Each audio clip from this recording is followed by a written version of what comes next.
state of mankind. How much do you know? Excerpts from How the Spectre of Communism is Ruling Our World.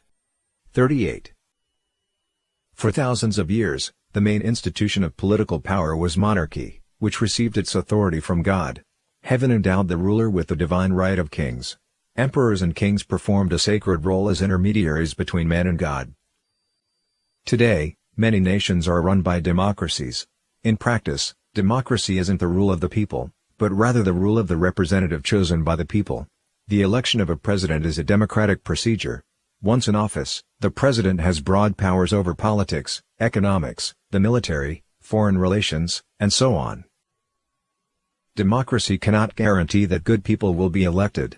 As the overall moral standard of society sinks, the winning candidates may well be those who specialize in empty or inflammatory rhetoric or are prone to cronyism. The damage to society is huge when a democracy does not take provisions to maintain the moral standards set by gods. The advantages of electoral representation disappear and are subsumed into mob politics that throw society into chaos and fragmentation. The point is not to debate the respective merits of a particular political system. We are simply stating that moral values are the cornerstone of social stability and harmony. Democracy and the rule of law are merely the format by which society operates.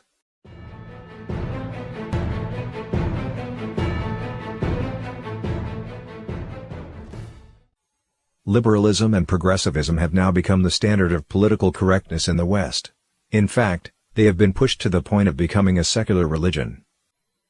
Western leftists have used different labels throughout history, sometimes calling themselves liberal and sometimes calling themselves progressive. The two concepts do not differ significantly. The ultimate concept of liberalism and progressivism is similar to that of communist ideology.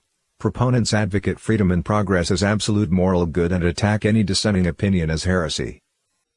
Similar to communism, atheism, evolution, and scientism, liberalism and progressivism replace the belief in God with humanist reason, effectively taking man himself to be a god. They share the same enemies as the communists and blame social problems on perceived injustices or defects in the capitalist system, which they intend to subvert or overthrow. Their methods are similar to those of communists. They think their cause so important that no means is off limits to them. They can use violence or deception as called for in different situations.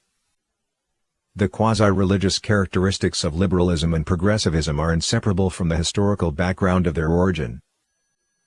Rapid scientific progress since the 18th century greatly strengthened humankind's confidence in its own ability and fueled a progressive intellectual trend.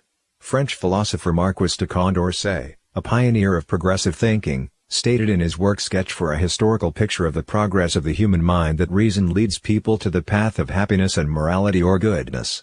Following this, progressivism became more aggressive and began pushing reason onto the altar of worship.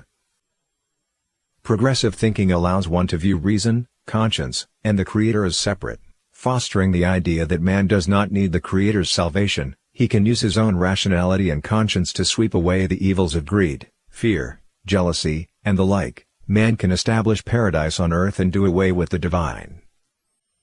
The arrogance of progressivism is exhibited in a statement by 19th-century French politician and art critic Jules Castagnery. Beside the divine garden from which I have been expelled, I will erect a new Eden. At its entrance, I will set up progress, and I will give a flaming sword into his hand, and he will say to God, "Thou shalt not enter here."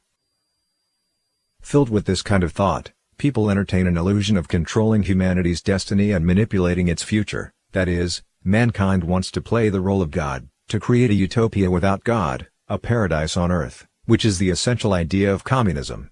The struggle to achieve this paradise has caused a deluge of blood and misery.